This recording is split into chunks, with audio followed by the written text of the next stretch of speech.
too. Knows about the grind. Yeah, the bubble grind. Now we have a guy that could probably get in there if you... It's game day. The Edmonton Oilers hit the road once again.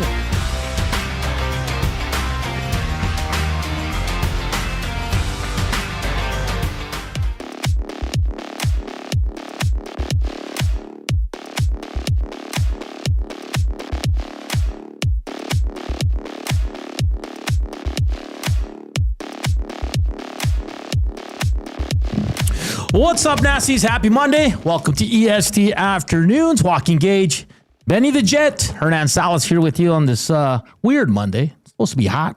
It's not hot. It's cloudy. It's hot now that you're back. It's hot now. It's hot in the studio. Hoodies was not a good choice. Yeah, I'm going choice. to get rosy cheeks. I'm not drinking. I'm going to look like I have been. We're both drinking coffees. So, yeah, feeling great, though. We're live from the William Huff Studios. Like always, hit us up on the Nasty Chat. River Korean Box 780-218-9999. And slam that thumbs up. We're well into Oilers. I'm going to call it the silly season. That's what preseason is. Oh, it's the silly season. It's a ridiculous season. Oh, we're going to get to it. Trust me. We're going to talk some NFL, some Elks. How about that win for Larry Thompson, which was great. It was very emotional for the team. And it was great to see such a good crowd down there, Joaquin. And they picked up the win. They made it interesting. They almost lost. Well, they would have not lost. They would have went to overtime. Yeah. We had a tie in the NFL, which is bizarre. So we're going to get to a lot of it. But no Zach today. Of course, Benny Thompson in the chair today and Wednesday. We're off tomorrow, of course. And Joaquin, we're off tomorrow? We are. Are we? Yeah, no, for real. I thought we were off today. Good thing I tuned into the morning show. And so, yeah. What's tomorrow? Yes. Yeah, okay. Reconciliation Day? Yes. Okay. Yes. So we're off tomorrow. We'll be back Wednesday. Benny will be with us as well as young Coop took a couple days off here. It's a green light tonight, hey? It's green light. Holy smokes. Who has a happy hour Mondays? Woo! Hey, I was telling you when you got here that, I tuned in from time to time to you, Matt. You guys got something going, man. You think so? Oh yeah, if they want to fire Matty off the hangout, he's got a future on EST Afternoons. Yeah, I thought I had to carry him the whole week. Well, I mean that's true, but I mean you guys did. I love that you guys did Zach to the future. Oh yeah. That was fun. That was all Matty, but that was good. That was really good. Did you guys miss me?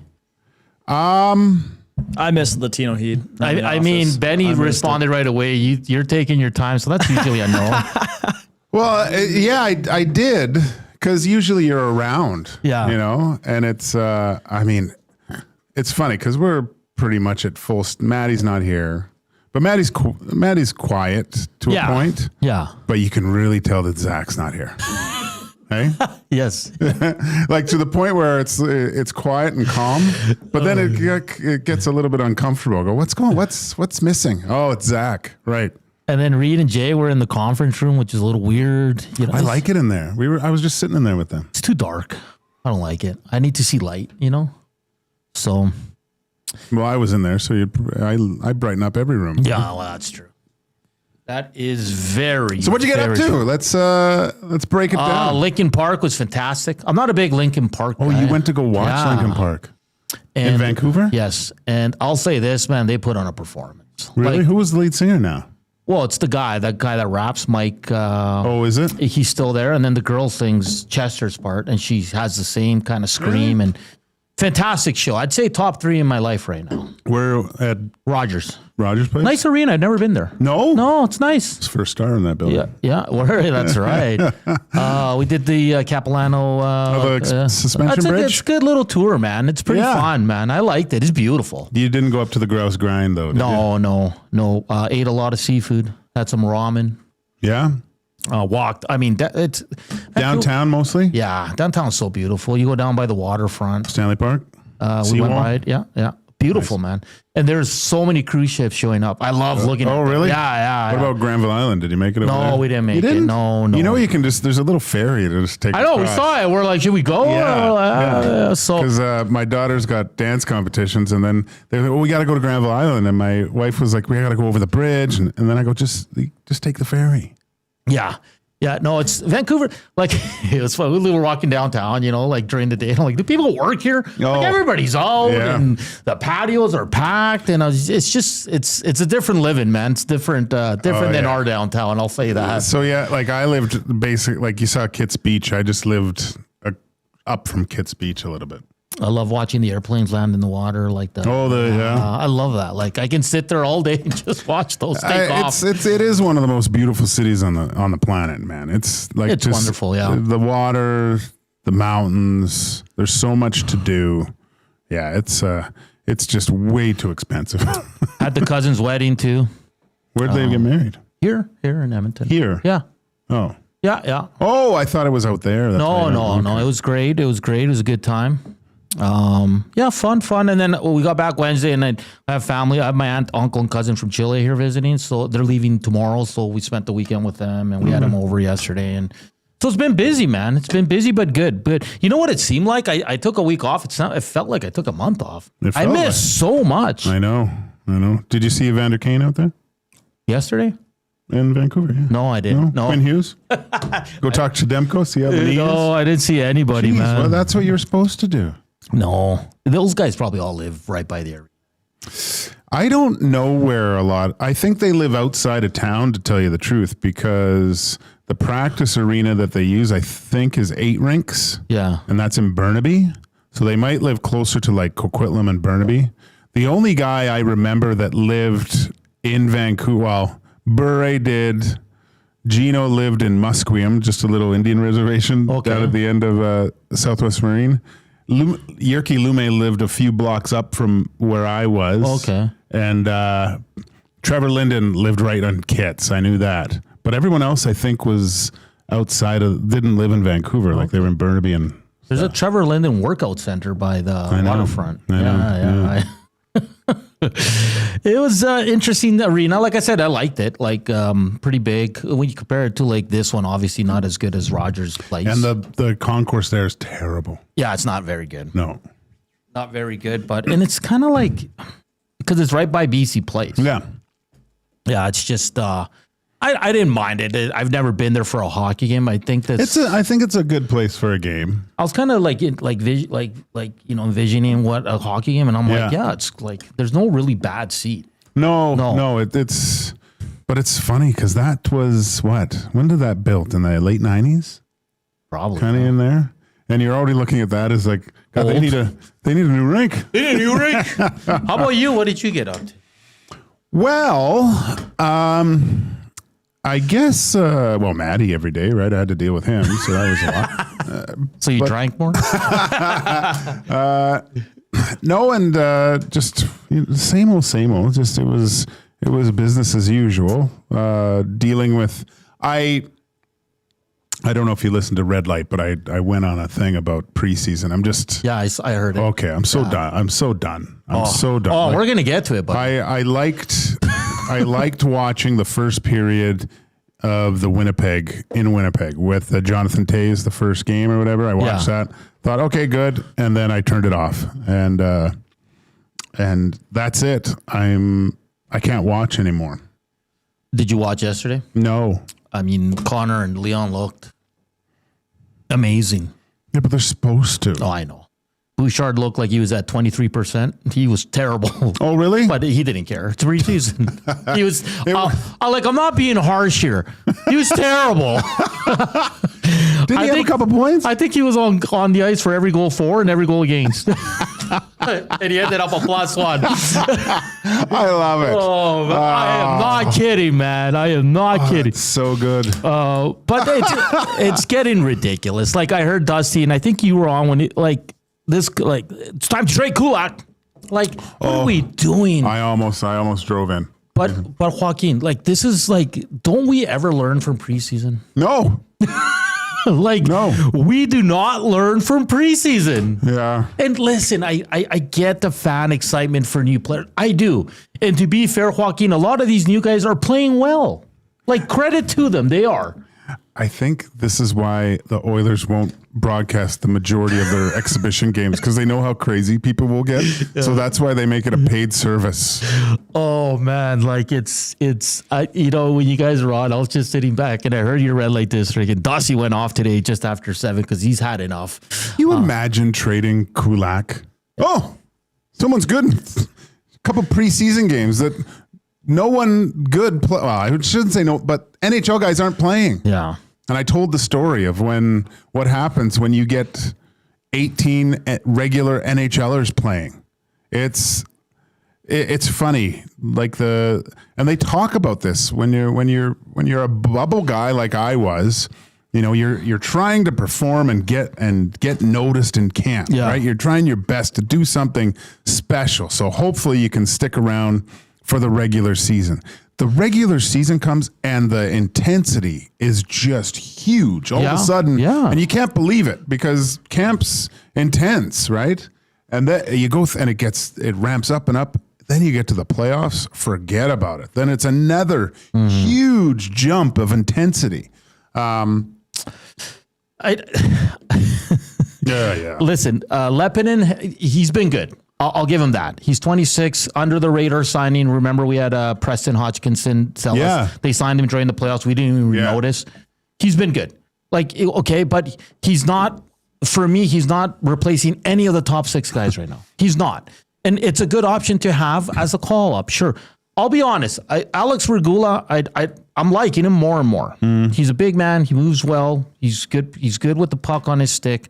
But again, is he gonna take Emberson's spot? Is he gonna, the only spot that's up for grabs right now is between Emberson, Stetcher, Regula, and Lepinen, and there's one. And that's.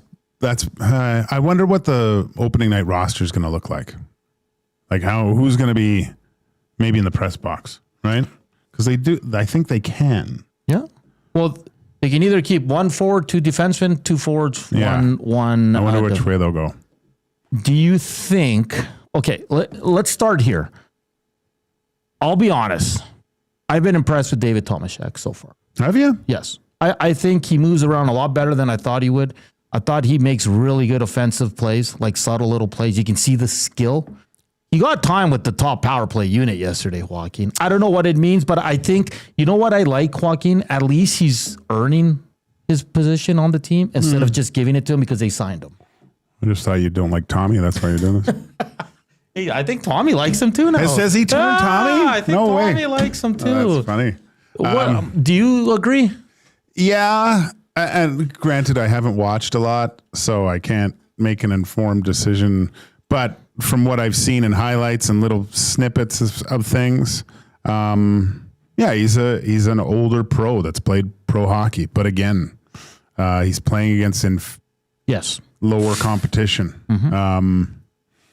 But it's good to see that I don't think his adjustment will take as much time as I thought. The speed's going to ramp up, so that'll be a little bit of an eye opener. But again, he's older. He's gone through stuff like this kind of before. But getting back to who they keep, I think you want your defenseman playing more especially with Lepinen, right? Because just to get used to the ice surface, the pro game, I'd rather have him, if this makes sense, I'd rather have him in the minors playing, and if I needed a D, even though if I had one sticking around here, I'd call him up and play him. Yeah. Right? That sometimes happens with guys. Even though there's someone on a regular basis in the press box, guy gets called up and plays actually ahead of him, just because he's been playing more and stuff. So this is what I think is going to happen. It's going to be Bush, Ekholm, Wallman, Nurse, Kulak, Emberson to start game 1. Oh, you think? Yeah. Emberson? Yes. Yeah. I think it's going to be between Stetcher and Regula for that 7th spot. That 7th spot? Yeah. Yeah. And the good thing about Stetcher is, you know what you're getting with him, right? And he can sit in the press box and he'll come in at some point. There's going to be injuries. Yeah, 100%. Up front, it gets interesting because Frederick's going to get the look with 97 and 29. Sure. That's fine. I don't care. What we're anticipating, obviously, Nuge, Mangiapane, and Savoy are going to be in the lineup, right? Do you agree? Nuge, Mangiapane. Yes. Okay. Henrique, Podkolzin, Kapanen, and Janmark are going to be in the lineup. Yeah. Okay. Right now, you have 4 guys. You have Tomaszek, Philp, Lazar, and Howard. Of those 4, which 2 is in your opening day lineup? I think Tomaszek and Philp. Philp's earned it, man. He's looking good, right? Yeah, I think I go Philp. Okay. So that leaves Lazar and Howard out. Yeah. Listen, Howard scored a nice goal and all that, but when you compare him to the Philps, the Tomaszeks, the Savoys, I think he hasn't been as good as them. He hasn't played pro. Yeah, but that's what we said. Yeah. We said lower your expectations. So are you okay? So it's probably easier for Lazar to sit out, Joaquin, in the press box than Howard. Because unless Howard's playing in your top 6, he shouldn't be here. No. I don't know what type of is Howard. I don't know what type of player in the NHL he's going to be. Right. Well, they're hoping offensive. I know, but they were also like, just look at Podkolzin's career. Right. He got drafted to be a top 6 guy. He's not a top 6 guy. Yeah. He's a bottom 6 guy that can kind of do that. That might be the ceiling for Howard too. There's nothing wrong with that. Because he does have some skill, right? He has some skill that can translate into timely goals. That never leaves you. It's just the other side of the game that he probably needs to work on more. That might become who he is. I don't know, but obviously Edmonton is hoping that he can be a contributor offensively on a regular basis. But just going, because Phillips kind of earned it, it seems like Tomaszek is getting a lot of good looks in a lot of key places for the Edmonton Oilers. So Joaquin, if you're the coach, do you prefer your extras to be 2 forwards, 1 defenseman, or 2 or 1 defense, or what I say, 2 forwards, 1 defenseman, or 1 forward, 2 defense? I think I would, to start the season right now, I'd go 2 forwards, 1 defenseman. So then it'd be Lazar and Howard staying, because then you're sending down Hudson, Szymanski, who have been good, but they're not going to start here. No. And you're sending down Deneen and Lepinen on defense. Yeah. Okay. So then one of them is going to have to go down between Howard, Regula, Stetcher, or Lazar. And I think it's Howard. I do too, because you don't want a young kid sitting in the press box. Let him go go down to the meat grinder. Joaquin, you are a former pro player. That's not the worst thing to start your pro career. He's gonna play every single situation. Yeah. In the pro game. And the biggest thing for Howard too is he's coming from a place where he's what is he playing? 40 games a year? Right? Yeah. And it's a huge advantage for guys, and I know they're younger, but guys that have come out of junior or played junior up to 20 and then they go to the minors, they're used to playing 60, 70 games a year. There's a definite drop off from college players transitioning to the pro game. By Christmas, they're fried. That's so many games all of a sudden. Going from practicing through the week and playing 2 on the weekend, it's a great schedule. I mean, when I went to Europe, that's what it was. I was like, oh my gosh, this is unbelievable. But when you're doing it at the highest level, it just takes the mental side of the game is what's very taxing. Just not going through your pregame, your preparation for getting ready for games. It's, oh my gosh, it takes a toll on you. So. A lot of good text coming in. I just got to read this one quickly, Gager. Hey, Hernan, are you going to translate the whole Bad Bunny halftime show for all the nationals? Oh, yeah. Are you happy about that? I mean, I'm Latino, man. I love Bad Bunny. I think he's good. Listen, I went on Twitter yesterday after it was announced. Oh, boy, people are not happy. Really? Oh, boy. Yeah, it's ugly. And listen, it's not going to be, the English language. It's going to, all his songs are in Spanish. Mm-hmm. He's an intriguing individual for sure.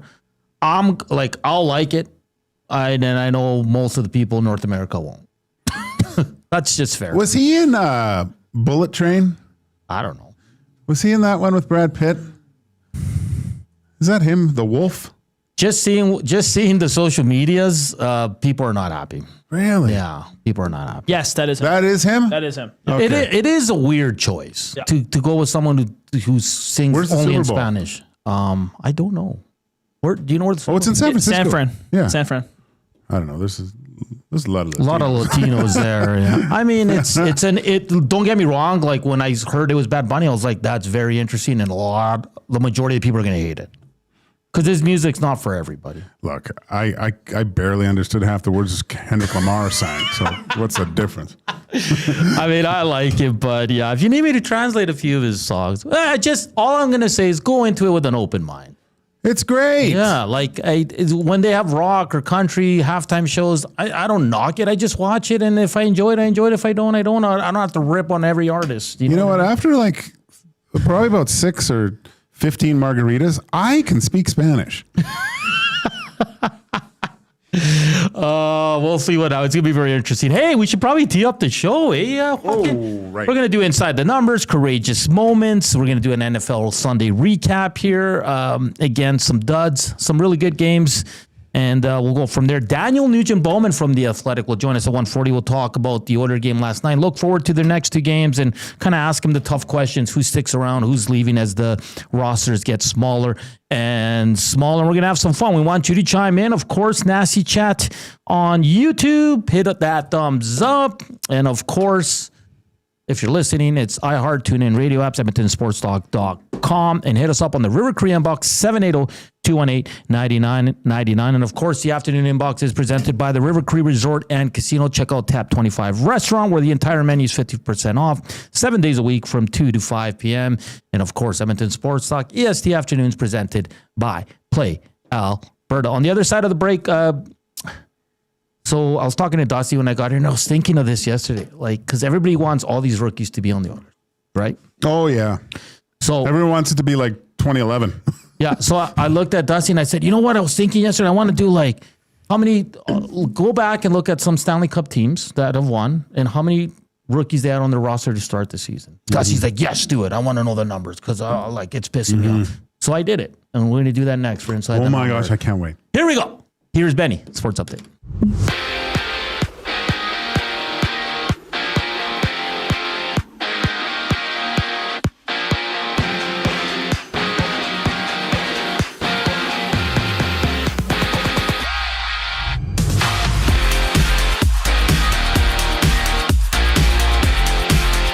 We got 2 games of Monday Night Football in the NFL tonight, starting off with the Dolphins and Jets going at it. The 2 teams look to get their first win as they both sit at 0-3. Justin Fields is good to go for the Jets as he cleared concussion protocol this week. That game kicks off at 5:15.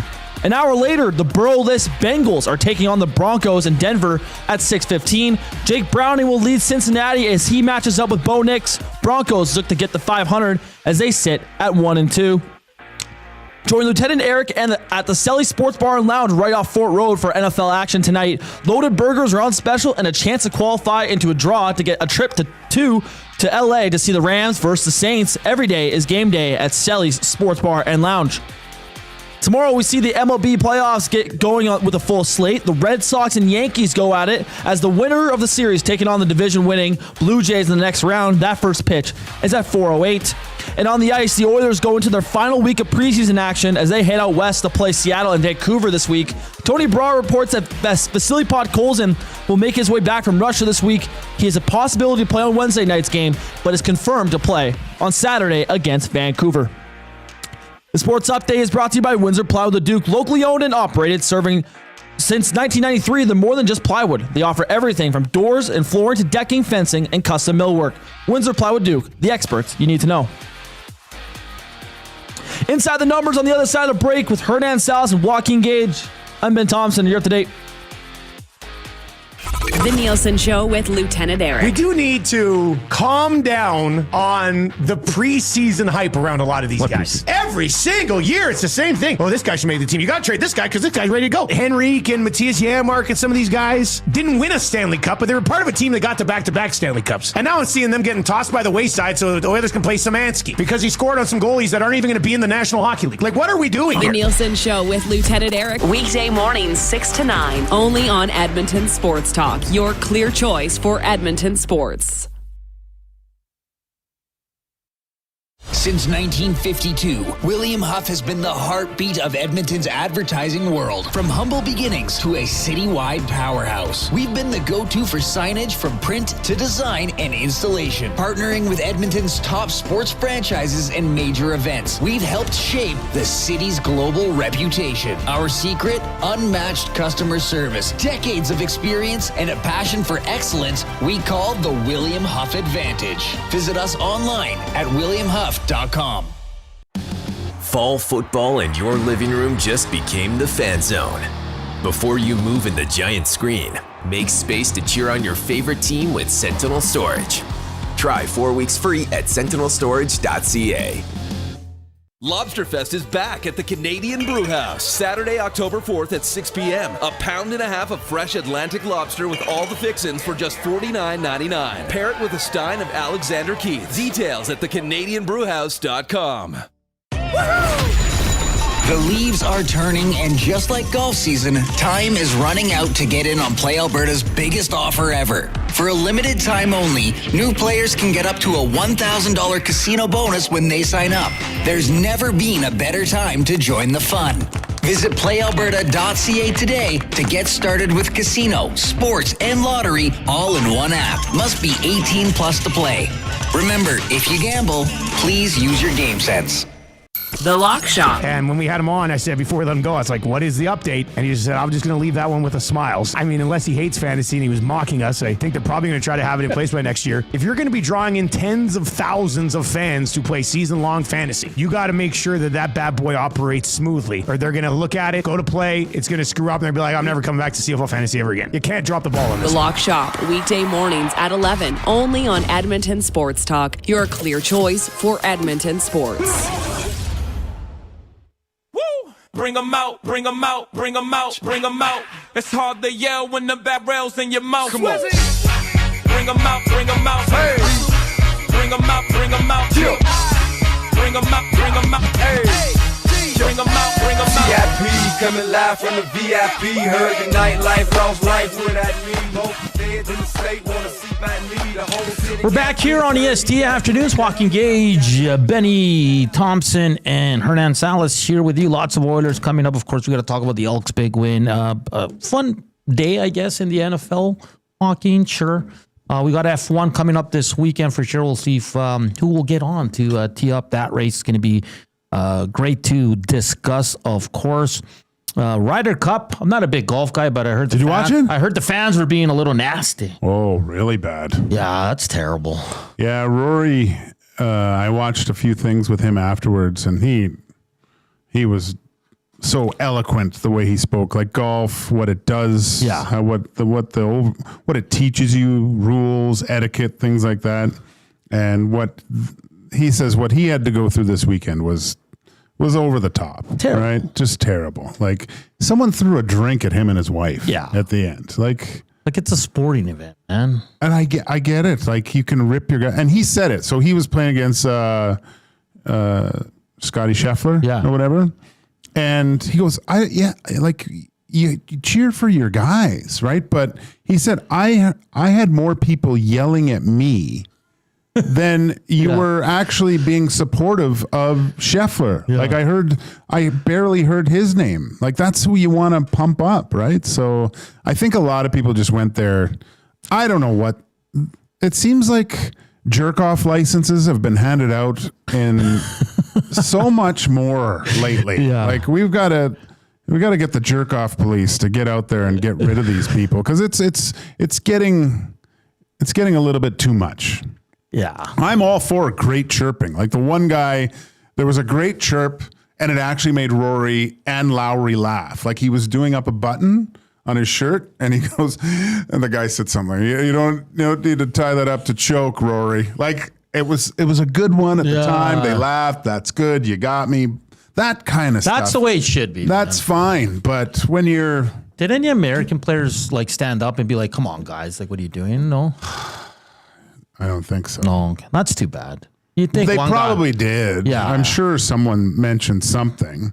But gosh, that DeChambeau is easy to not like, hey? Bryson. Yeah. And Team Europe. They did it. They barely did it.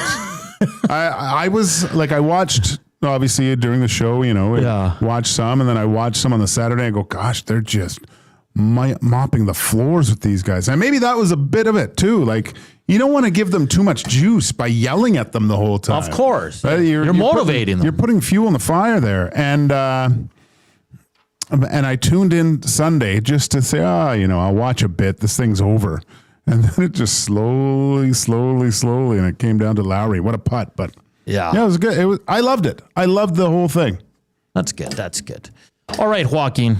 We're going to do a little game here for Inside the Numbers for, of course, Play Alberta. Just let me pull up the liner here for good old Play Alberta.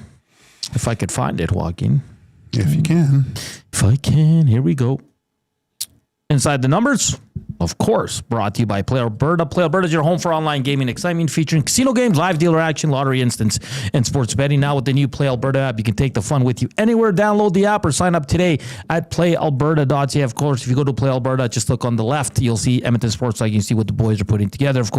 Of course, Jay's Play of the Day also coming up later today. 2 NFL games on Monday night. It's going to be good. And then we have MLB playoffs starting tomorrow. And the Blue Jays are just waiting for the Yankees or the Red Sox. It's going to be a great week in sports. Joaquin, so we were talking about a lot of people on the good old socials want all these rookies to start for the Oilers. There's a few analytics dudes out there that are pushing for it as well. So I went the last 10 years, every Stanley Cup champion, and how many rookies they had in their lineup on opening night of the regular season, okay? We're going to start with Florida this past year. They had one. Mackie Samoskevich. Who? He played 4 playoff games. Okay. So that's one. 2 years ago when Florida won their first cup, you know how many they had? 0. 1. Belinsky. And he played in 5 playoff games. Okay? 23. Vegas Golden Knights. They had 1. Paul Cotter. Oh, really? Yeah. Okay. Played no playoff games. In 2022, the Colorado Avalanche had 2 to start the year. Alex Newhook. Yeah. And a guy named Ranta. Okay? It's 2. 2021, Tampa Bay Lightning. They had Calfoot and Volkov. Really? Yes. I don't even remember. In 2020, when Tampa won their first cup, they had 0 rookies to start the year. 0. Yeah. Okay. St. Louis, they had 2. Sammy Blythe, who played 32 regular season games and 15 in the playoffs. Jordan Kyrou played 1 game that year as a rookie. In the playoffs? No, 1 regular season. Oh, that's it? Yeah. Oh, really? Yeah. So they had 2. Okay. 2018, the Washington Capitals had 1, and he was very good for them. Jacob Vrana. Okay. Do you remember him? Yeah. 73 games played in the regular season, 23 playoff games, went on to win the cup. 2017 Pittsburgh Penguins had 0 rookies to start the season. And in 2016, this is the outlier, okay? To start the season, they had Daniel Sprong and a Plotnikov, gentleman from Russia. They started the season with the Pittsburgh Penguins as rookies. Connor Sheary and Scott Wilson joined them midway through the season as rookies and went on to play in the playoffs for them and win the cup. Okay. So they had 4 in total, but 2 started the season. Well, I think you've explained it well, buddy. So for everybody that wants all these 4 or 5 rookies to start for the Oilers, it is not the way, guys. No. Stanley Cup contenders don't roll out 4 or 5 rookies. Sorry. That's 10 years. When's the last... I'm trying to think of when was the last rookie that went into the playoffs and contributed and made a bit of a difference. Can you think of the last one I can kind of think of? Is it what's his name? Jake Gensel. Was he a rookie? Yep. He came in on his rookie year and scored like. I have Penguins friends that rave about this run constantly. I think he scored like 8 or 9 goals in the playoff run or something. What about Tyler Seguin? Wasn't he a rookie? He was a rookie when he won in Boston. They won in Boston that first year. So Jake Gensel's another one for Pittsburgh in 17. But he didn't start the season. He came in same way mid through, and he had 33 points in 40 games. So he was started in the minors. Yeah. I mean, that's kind of that'd be the perfect scenario for one Isaac Howard. Okay, so that year, Joaquin, he started in Wilkes-Barre. He played 33 games at 42 points, dominated. Yeah. That was his second year in the AHL. He got called up, went on to play 40 games for the Penguins in the regular season, scored 33 points, and in the playoffs scored 21 points in 25 games. So you're like, Gensel already had a year and a half of playing pro, essentially is what you're saying. Yes. Before. So it's different. It's even different that way. Like at least he's, So again, 17 had Jake Gensel, but he didn't start the season there. He came, but that's one outlier.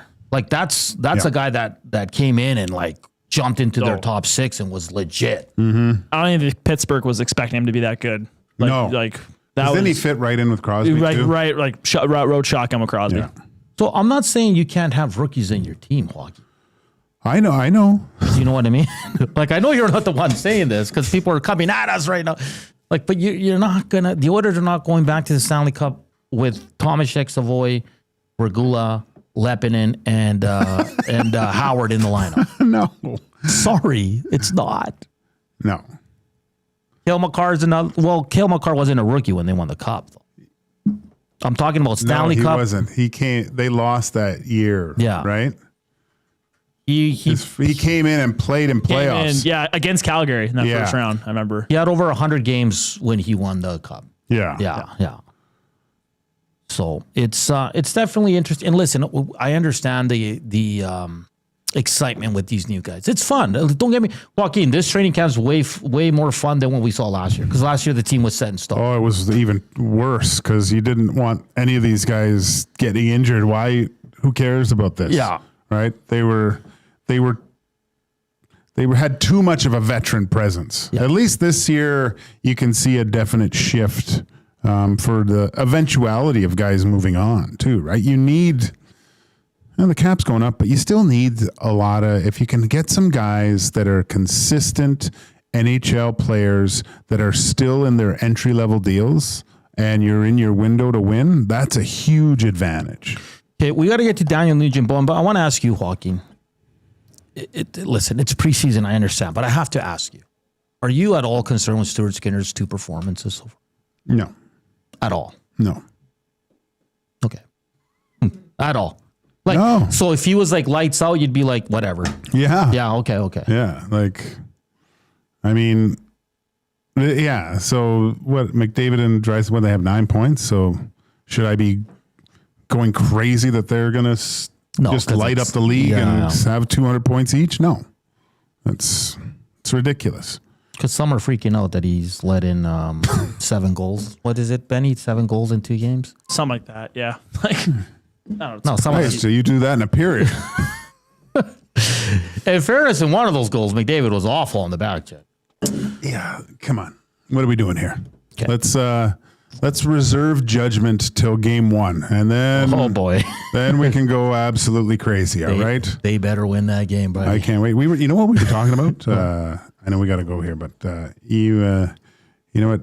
I had my meeting with Dusty and stuff, and Maddie and stuff. But, we were talking about we talked about you. No, wait, but highlights, lowlights. We're looking forward to doing that again. So. That's going to be fun, man. That's a good segment, man. It's a great segment. It's great. That's stuff. Tell me more in the break about your meeting with them. No, you don't want to know. All right. Hey, portion of this hour brought to you by the Canadian Brew House. Taco Tuesday just leveled up at the CBH all day. $3.49 new tacos and quesadillas after 4 p.m. Sip on $5.99 margaritas. $2 off Corona tankards and tequila shots starting at $5.99. Jeez, Joaquin. That's a hell of a deal. Hey, we're back. More Oilers talk. Daniel Nugent-Bowman. You have any questions for DNB? Let us know. River Korean Box 780-218-9999. That's chat. Slam that thumbs up. Let's get to 100. We're back after the break. Here's Benny.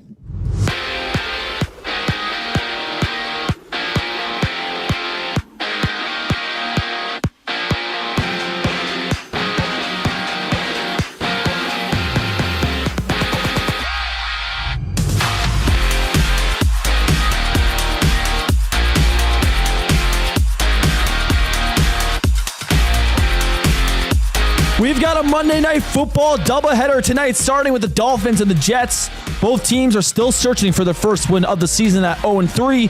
Justin Fields cleared concussion protocol and will be under center for New York. Kickoff goes at 5:15. Right after that, the Broncos host the Bengals in Denver at 6:15. Joe Burrow remains sidelined, so Jake Browning gets the start for Cincinnati as he squares off with Bo Nix. Denver looks to even the record at 2-2. Catch all that action with Lieutenant Eric at Selly's Sports Bar and Lounge off Fort Road. Tonight's specials include loaded burgers, plus your chance to qualify for a trip for two to LA to see the Rams take on the Saints. Every day is game day at Selly's Sports Bar and Lounge. Tomorrow, the MLB postseason gets underway with a full slate. The Red Sox and Yankees face off in a wildcard series, with the winner moving on to battle the division-winning Blue Jays. First pitch is scheduled for 4:08. And on the ice, the Oilers enter their final week of preseason play with matchups against Seattle and Vancouver. Tony Brar reports Vasily Podkolzin will return from Russia. He's a maybe for Wednesday's game, but is confirmed to suit up Saturday against the Canucks. Sports Update is brought to you by the Edmonton Elks. Catch some double E action this season with the Elks' next home game this Saturday as they host the Bombers. Tickets start at just $20. Get your ticket now at goelks.com. Daniel Nugent-Bowman's on the other side of the break. I'm Ben Thompson. You're up to date. The EST Hangout. We're walking to a 16th tee, I think it was, and I heard this, like all kinds of screaming, like from all. I'm like, what the heck just happened? Why is everyone screaming out here? And then someone behind us hollered at us, the Jays just hit a grand slam home run. Kurt, and so people were yelling all over the golf course because they're watching on their phones, right? I love it. Yeah. The EST Hangout, presented by Sentinel Storage. Weekday mornings 9 to 11, only on Edmonton Sports Talk. Your clear choice for Edmonton sports. When gambling, set a budget before you play. Stay informed and visit GameSenseAB.ca to learn how. Remember, if you gamble, use your game sense. Weiss Johnson, whoa. Hi, Dennis from Weiss Johnson here, and we're excited to be partnering up with the Nielsen Show and have a special deal exclusive for Nielsen Show listeners. Get 10% off any new Trane furnace, air conditioner, or heat pump installation from now until the end of October. Bundle a furnace with an AC or heat pump and get 25% off the package price. Get your home comfort now for all seasons with Weiss Johnson and Trane. Trane, it's hard to stop a train. Visit WJSportsTalk.com today. Your home for live music and great performances is the River Cree Resort and Casino. Just wasting gas. Whoa, blurring them dotted lines, killing. Don't miss 3-time CCMA Performer of the Year, Dallas Smith, Unplugged, November 1st at the River Cree Resort and Casino.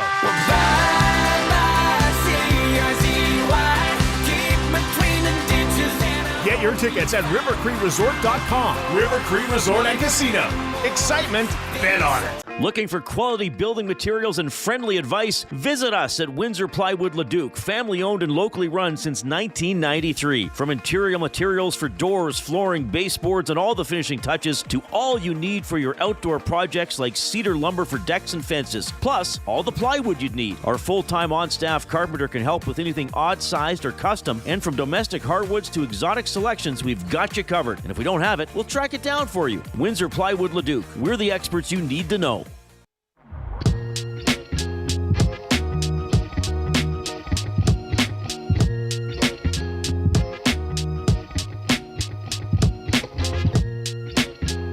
We're back here on EST Afternoons. How you doing out there? It's good to be back. Hit us up, River Cree inbox. Nasty chat, slam that thumbs up. Joaquin Gage, Benny the Jet, Hernan Salas here with you. Another good one people are sending in. Again, we were talking about rookies that start that season with the team, but Jordan Binnington's a good one, right? He came in, played 32 games, and then got hot in the playoffs and led him to the Stanley Cup Finals for sure. That's a good one too. But our point is that all these teams had one or two. right? The outlier is the 16 Penguins where they had 4, but 2 started the season. The other 2 came in halfway through and contributed. So same with the 17 with Gensel, right? He didn't start, but he came in halfway through. So it's a good conversation. And listen, I get the excitement for these guys. A lot of the guys have looked. Listen, you always got to put it into context. Look who's on the other side. But yeah, Szymanski's he scored a beauty. He's looked all right. I think he's earned to be one of the top 3 call-ups. Mm-hmm.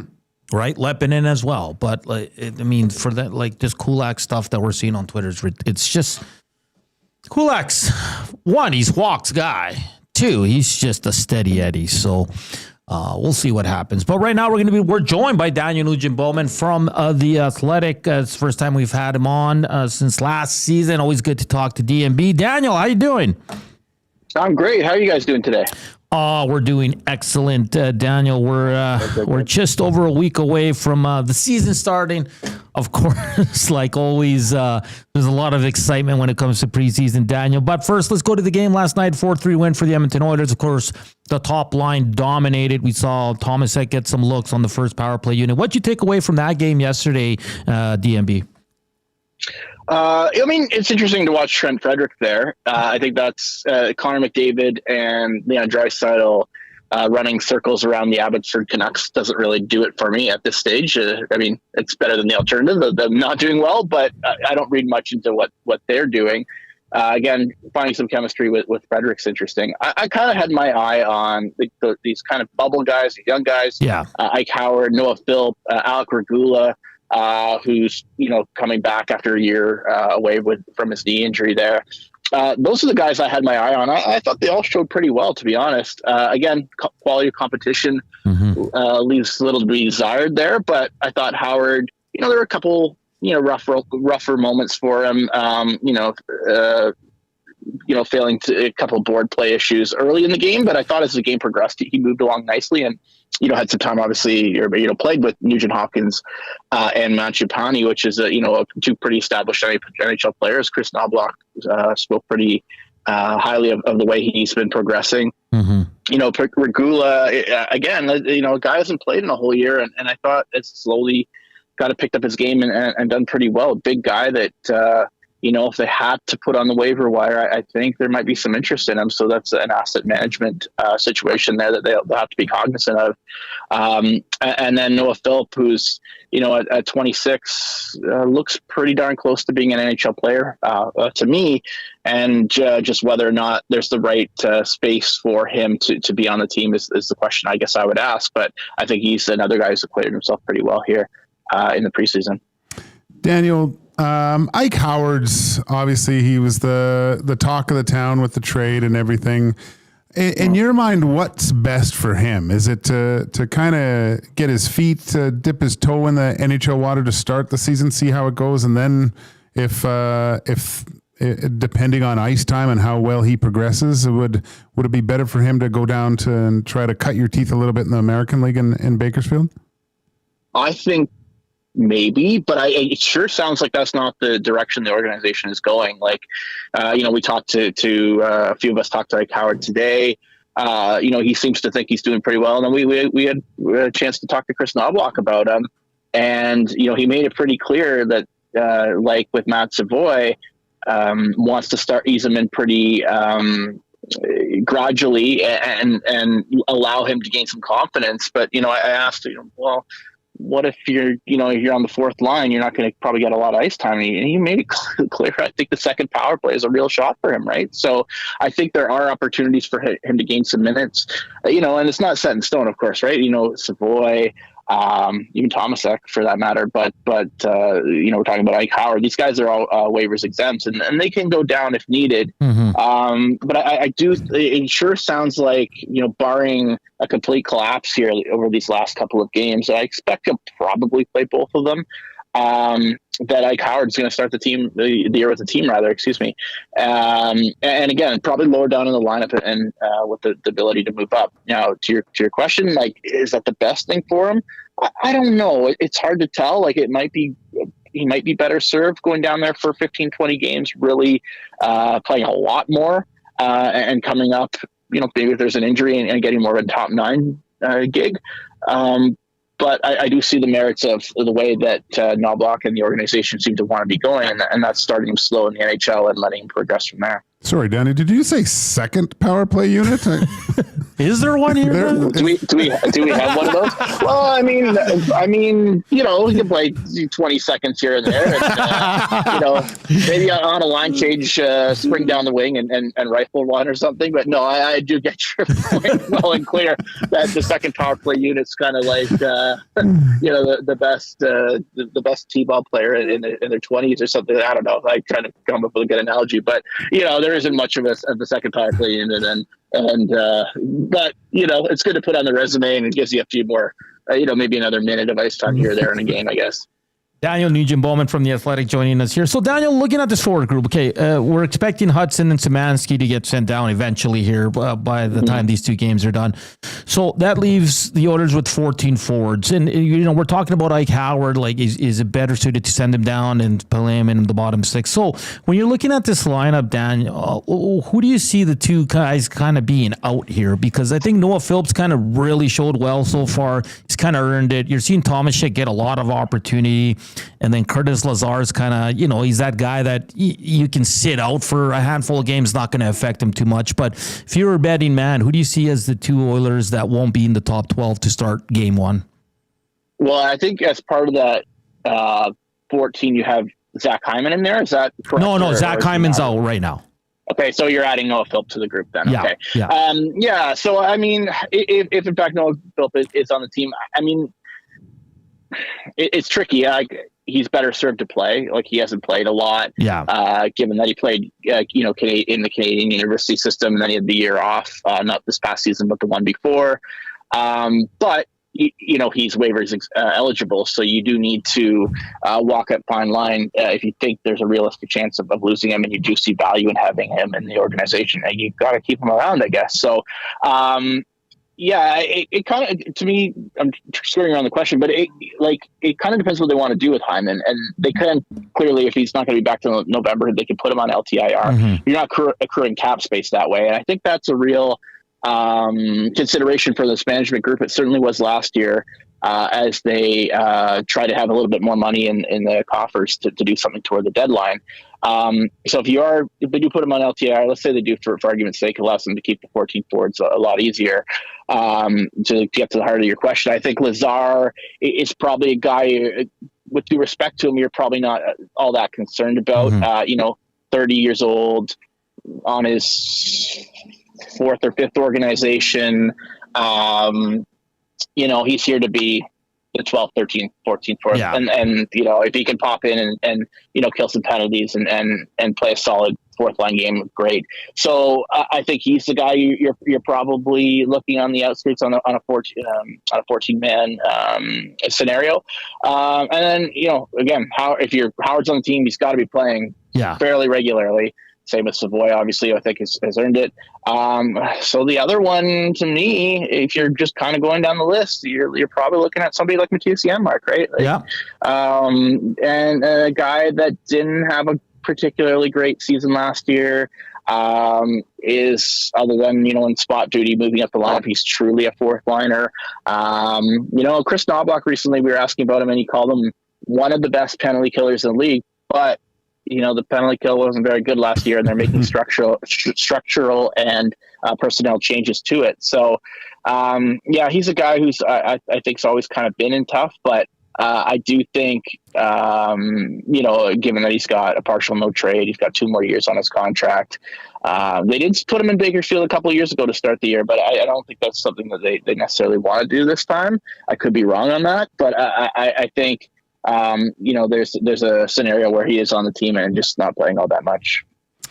Daniel, and aside from Connor and Leon, who needs to step it up and start the season off like straight out of the gates, everything blazing? Who on your team do you think needs to have a strong start out of everyone? It's number 74, right? Yeah. It's got to be. I mean, I think he's the most important player on the team. And that sounds weird when you have McDavid and Draisaitl, but obviously there's some McDavid contract stuff that's floating about, and that's a whole nother tentacle to the situation. But what Connor McDavid and Leon Draisaitl are going to do. They're going to get 100 points almost with their eyes closed. They're going to drive play offensively, and they're going to keep building on their two-way games. Like there's what they are. They're two of the best players in the game, maybe the best two. So it's to me, it's goaltending so important for any team, but specifically the Oilers, given the all the the talk about it. They didn't go out and acquire anyone in the offseason. We're on a couple off seasons now of that kind of scenario. Instead, they changed the goaltending coach to bring Peter Aubry.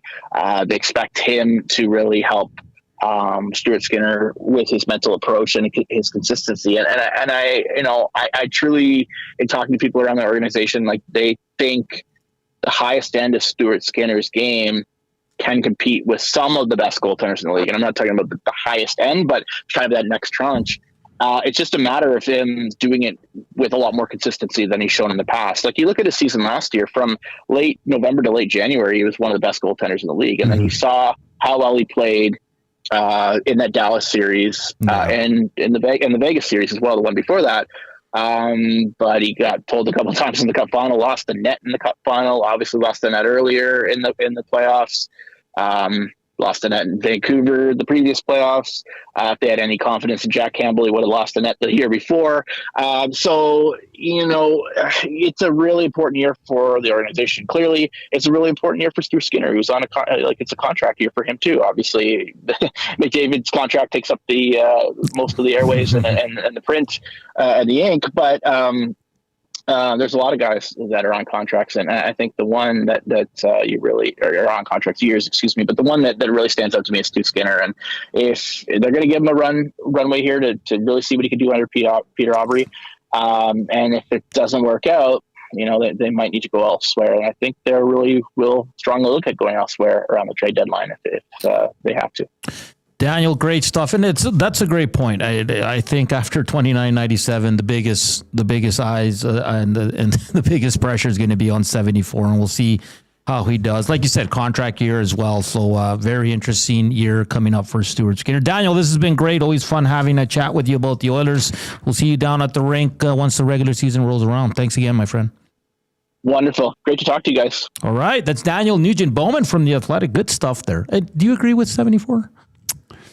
Yeah. Because he's notoriously a slow starter too, right? Yeah. And then he picks it up a little bit. But the team's been, and sometimes as a goaltender, it's a different realm altogether. The team can start a little bit slow, but you can start well and maybe, be a difference. Maybe you lose a few in a shootout or over, but you got them that point, so instead of just dropping a bunch of games off the hop again. He can be their best player. I think just for him, his psyche and, the everything changing, Aubry, new goalie coach, will just put him in a better frame of mind for the rest of the remainder of the regular season. I just hope, Joaquin, because last year it got ridiculous where every loss was all Stuart Skinner. Every goal that went in was all It will be though, man. How many times we're going to have to say that, like, we'll look at the exact same goal that Leon scored and we're saying how great a shot it was. Yeah. When it goes in on Skinner, why did he go down? Yeah. But we've gone to that point where nothing Skinner does is going to be good enough. Yeah, we'll break it down. And we'll be harsh when he messes up. Yeah. But we can't blame every loss on Stuart Skinner. We'll break it down for you. We'll ease you in. All right. And listen, for him, Stuart Skinner's a sharp guy. He knows a large part of the fan base is, not happy with his play, right? He knows it's a contract year, right? He knows he has to be good or this team might be looking in season for another goaltender. I think that even if the Oilers were to have won the Cup in these last 2 years, they would be complaining about Stuart Skinner. Yeah. It's unfortunate. And listen, and Joaquin, you're the first one to say, he's got to improve a lot in certain areas, right? Like the puck moving, the lateral movement, going down early, right? When he's hugging that post and all that. We all understand that. But like you said, we'll break it down, and hopefully Stu can bounce back, because if he can, that means the Oilers are going to have a good year. And Pickard's steady Eddie. He's going to give you good games. I've already seen it. You should start game 1. Oh, boy. And just quickly some... don't go there, Joaquin. Let's... hold on. Oh, that was good. I just saw something Oilers related. Here we go. The Oilers have placed goaltender Matt Tompkins on waivers for the purpose of assignment to the Condors. So we know that. So it's going to be Skinner, Pickard for the last 2 preseason games. All right, that does it for hour 1. That was a loaded Oilers hour there. Lots to get to. Of course, the Oilers play on Wednesday in Seattle. And then, Benny, is it Vancouver Friday? Friday. Yeah. Vancouver Friday. And they'll close it out, and then we get ready for the start of the regular season, which is going to be absolutely amazing. What Connor side this week? What say you? Hit us up, River Cree inbox 780-218-9999. Nasty chat, slam that thumbs up for us. And of course, your afternoon inbox is presented by the River Cree Resort and Casino.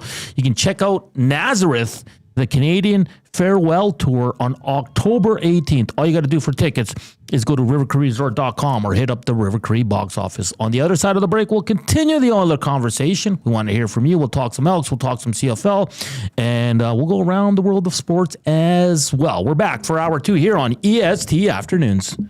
Running your own small business takes courage, and as it grows, so does your team. That's why Alberta Blue Cross offers health, dental, life, disability, and wellness benefits designed for small businesses, because we know a healthy team means a thriving business. Join over 5,000 Alberta businesses who have chosen us to help their business grow and succeed. Alberta Blue Cross takes care of you and your employees, so you can take care of your business. Visit ab.bluecross.ca to find a plan that's right for you. Get ready for pure adrenaline at Buck's Auto Parts Annihilation Night, Saturday, September 13th at Brand Torque Raceway. Witness an action-packed evening filled with crashing, smashing, and jaw-dropping stunts. From heart-pounding collision to cars dropped from towering cranes and a jet car burn. Celebrate an evening of outrageous entertainment at Buck's Auto Parts Annihilation Night, Saturday, September 13th at Brand Torque Raceway. Just west of Highway 2 and Highway 19 at the Edmonton International Airport. Tickets and info online at radraceway.com. Taco Tuesday just got wild at the Canadian Brewhouse. New tacos and quesadillas are just $3.49 all day. And after 4 p.m., sip $5.99 spicy mango margaritas and enjoy $2 off Corona tankers. Let's talk about a good time. The Canadian Brewhouse. The Reed Wilkins Show with Jay Milne. Former Edmonton Oiler, now with Sportsnet. It is Luke Gastic checking in. This is one of the few times I've gone into an Oilers season saying, where are the goals going to come from? Yeah, I think you're getting 20 or 30 more from 97. I think he wins the Rocket this year, honestly. I think he scores 67 goals this year. This is going to be a historic season from 97. I truly believe it. The Reed Wilkins Show with Jay Milne, weekday afternoon 3 to 6, only on Edmonton Sports Talk, your clear choice for Edmonton sports. You've heard the name, but what does it mean? For over 66 years, William Huff Advertising has supplied signage from screen printing to digital to LED with design, production, and install in-house. It's a one-stop shop for all your signage needs. Edmonton owned and operated, William Huff has been trusted by the biggest companies and teams in the City of Champions and many others across the country to do the job. If you're looking for a way to get the word out about your company or event, they are the answer. Go to www.williamhuff.com. Their results speak for themselves.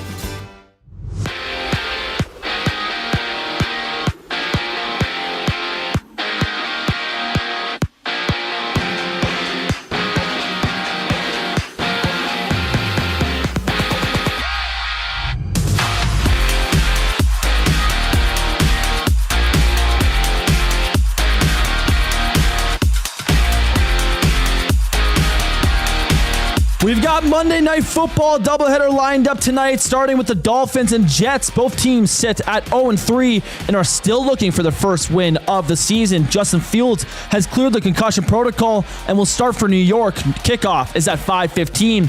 An hour later, the Broncos welcome the Bengals to Denver at 6:15. Joe Burrow remains out, so Jake Browning takes the reins for Cincinnati as he goes head-to-head with Bo Nix. Denver looks to climb back to 500 as they sit at 1-2.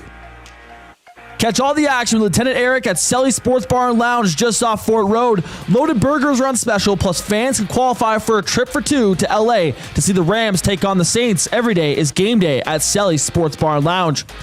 Tomorrow, the MLB playoffs get underway with a full slate. The Red Sox and Yankees meet in a wild card series, with the winner of the series moving on to face the division-winning Blue Jays. First pitch is set for 4:08. And on the ice, the Oilers hit their final week of preseason play with games against Seattle and Vancouver. Coach Knobloch says Vasily Podkolzin returns from Russia tomorrow. He's questionable for Wednesday night's game, but is confirmed to suit up for Fridays against the Canucks. And on the waiver wire, Matt Tompkins sees himself there, while Josh Brown and Robbie Giraventi clear waivers. The sports update is brought to you by Capital Care. Financial supports deeply affects residents at Capital Care. Whether it's a one-time donation or a monthly contribution, every penny counts. Find out how you can donate at capitalcarefoundation.net. Second hour EST Afternoons coming right up. I'm Ben Thompson, and you're up to date.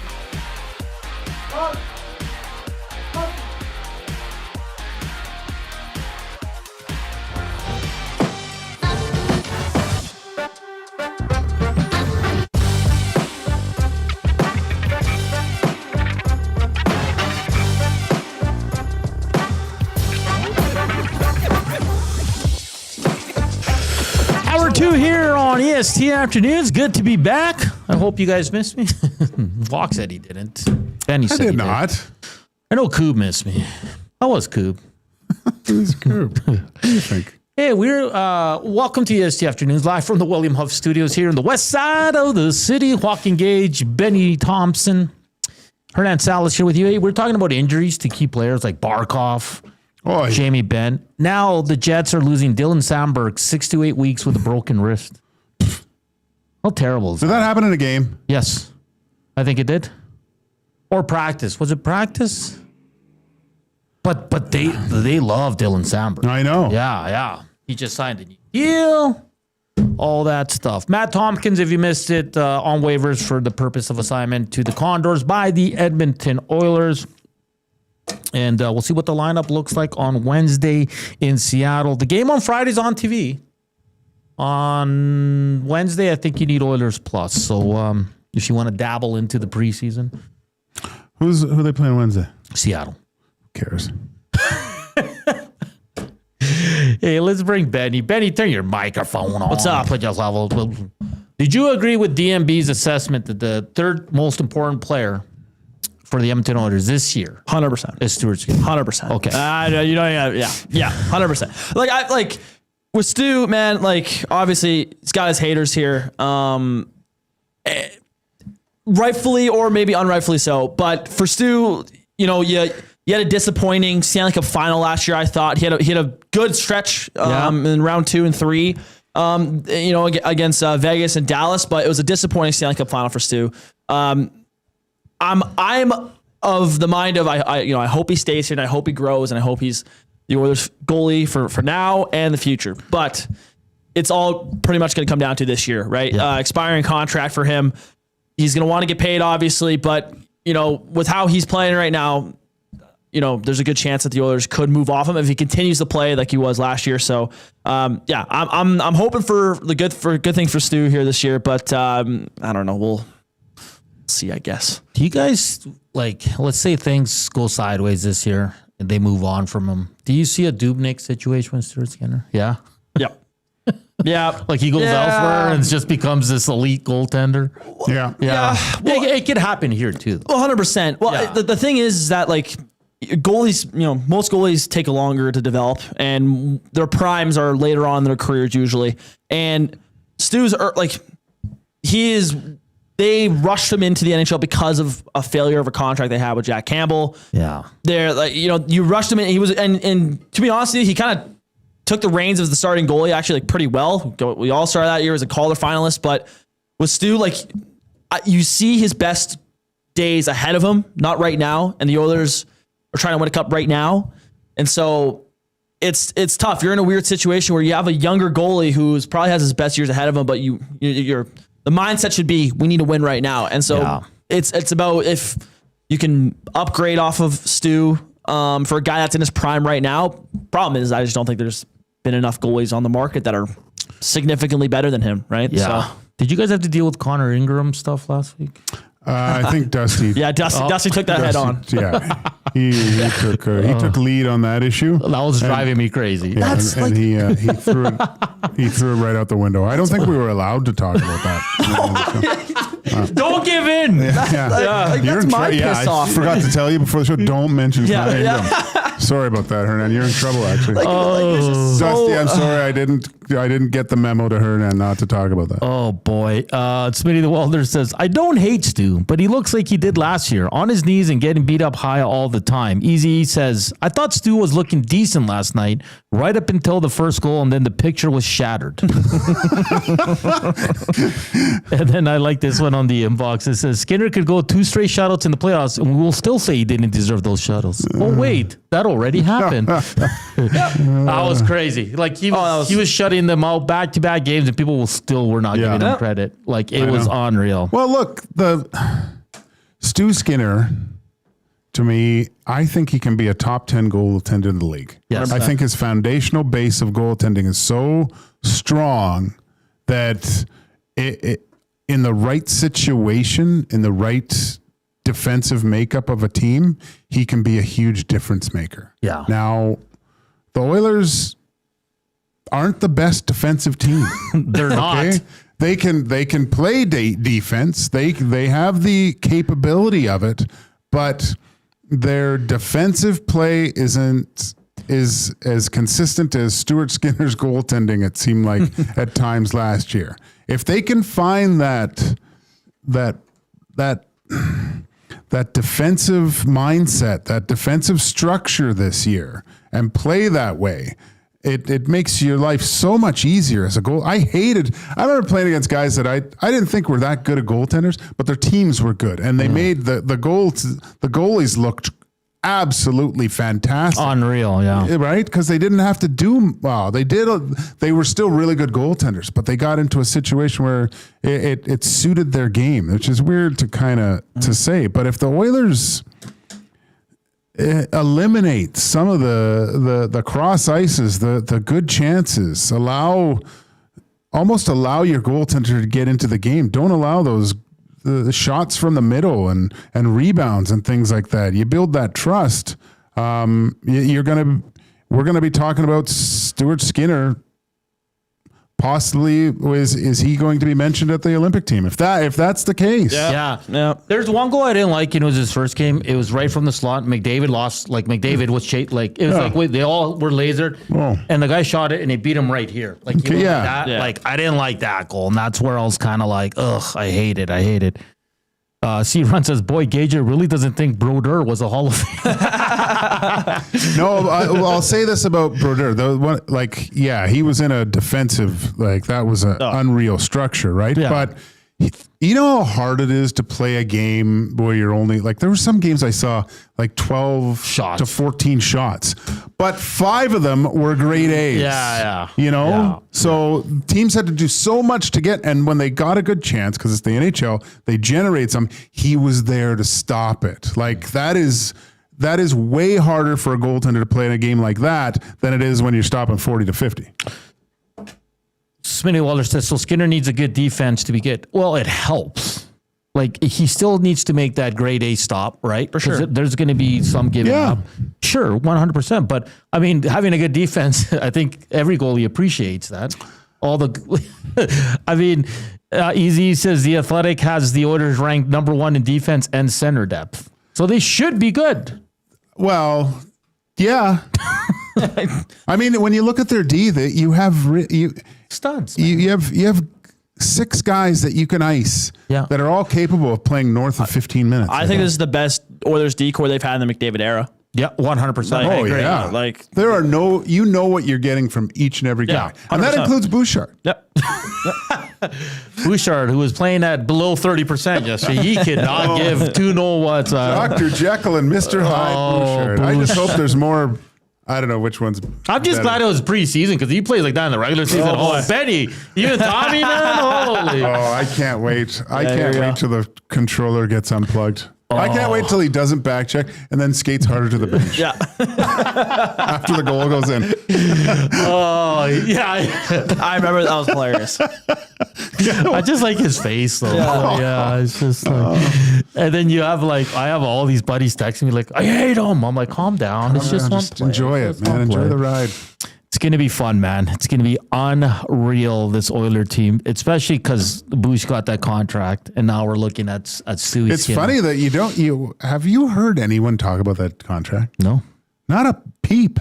Give it till next Wednesday. Next Wednesday? Oh, no.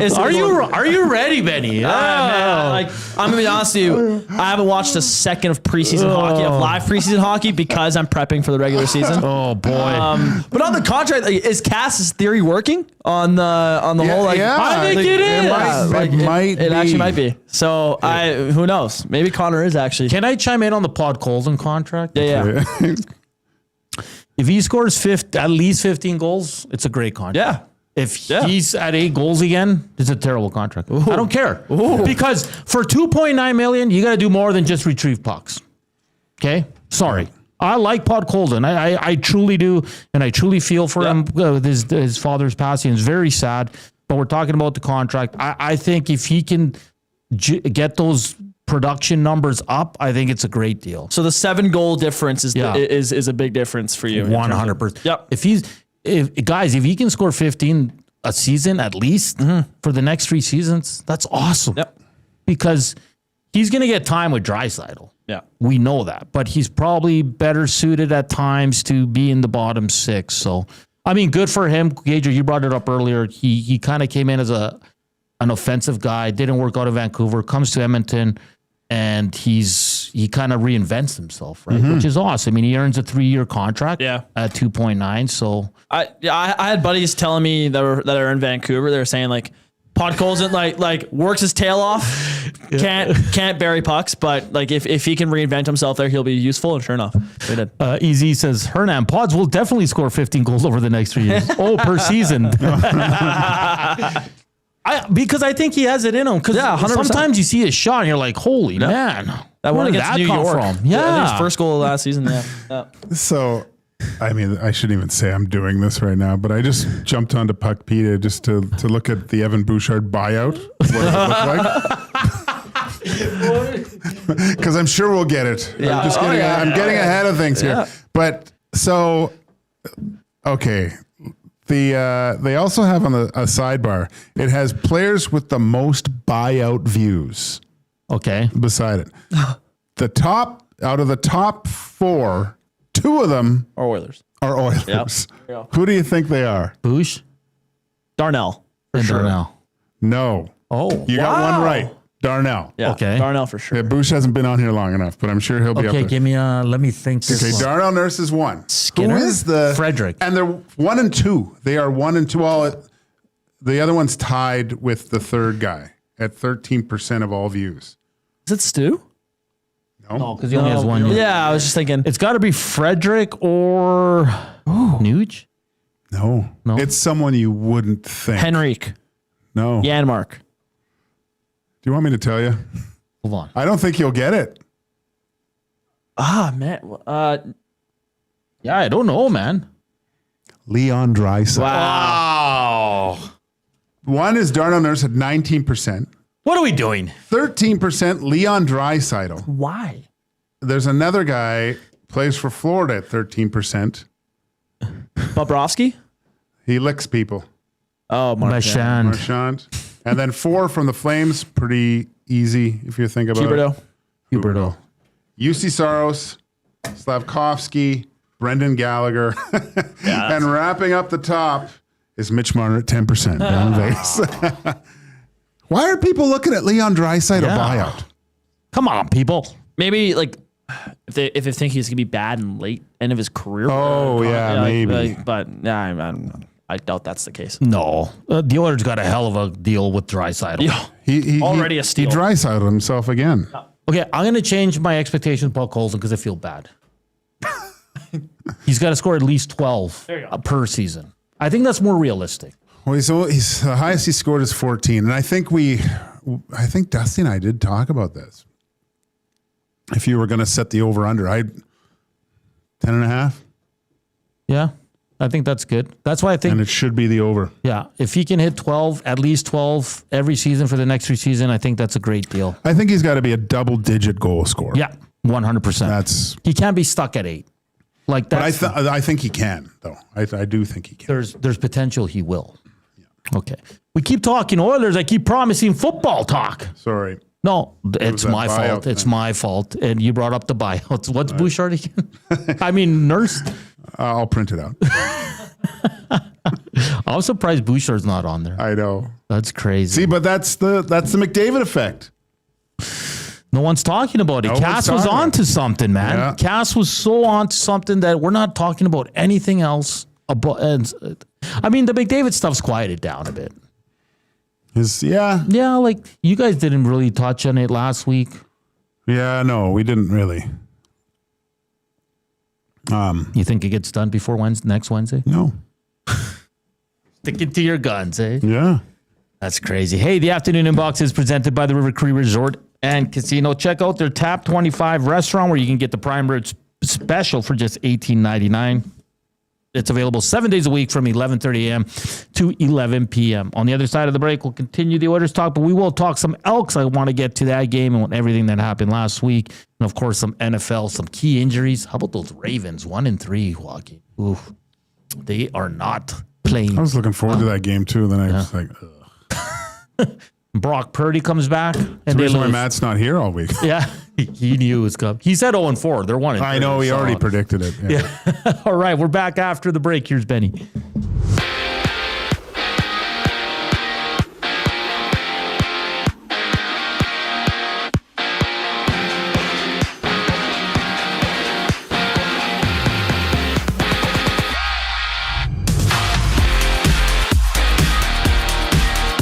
Monday Night Football doubleheader tonight, starting with the Dolphins and the Jets. Both teams sit at 0-3 and are still searching for the first win of the season. Justin Fields has cleared the concussion protocol and will start for New York. Kickoff is set for 5:15. Then at 6:15, the Broncos host the Bengals in Denver. Joe Burrow remains sidelined, so Jake Browning gets to start for Cincinnati as he goes up against Bo Nix. Denver looks to even things up at 2-2 record on the season. Join Lieutenant Eric at Selly Sports Bar and Lounge off Fort Road for all the action. Loaded burgers are on special. Plus, you can qualify for a trip for 2 to LA to see the Rams take on the Saints. Every day is game day at Selly's Sports Bar and Lounge. Tomorrow, the MLB postseason gets going with a full slate. The Red Sox and Yankees clash in a wildcard series, with the winner of the series advancing to the division-winning Blue Jays. First pitch is at 4:08. And on the ice, the Oilers enter their final week of preseason with games against Seattle and Vancouver. Coach Knobloch confirmed Vasily Podkolzin returns from Russia tomorrow. He's questionable for Wednesday's game, but is locked in to play Friday against the Canucks. And on the waiver wire, Matt Tompkins finds himself placed there, while Josh Brown and Robbie Giraventi have cleared. More of EST Afternoons on the other side of the break. Edmund Thompson, you're up to date. When you cater with Royal Pizza, you're getting the same great pizzas, pastas, and salads you love, just bigger and built for a crowd. Perfect for teams, offices, or parties, Royal Pizza's catering brings real value around $10 per person. Delicious, high quality, and easy. If you like their pastas, you'll love their catering pastas even more. Visit royalpizza.ca or contact your local store for exact pricing and details. So come on home, Royal Pizza, still making it great. Need extra space for products, tools, or seasonal stock? Sentinel Storage gives your business flexible storage and the room to grow. Affordable storage that scales with you. Try 4 weeks free at sentinelstorage.ca. Buy Canadian, store Canadian. Your home for live music and great performances is the River Cree Resort and Casino. Just wasting gas. Blurring them dotted lines, killing. Don't miss 3-time CCMA Performer of the Year, Dallas Smith, Unplugged, November 1st at the River Cree Resort and Casino.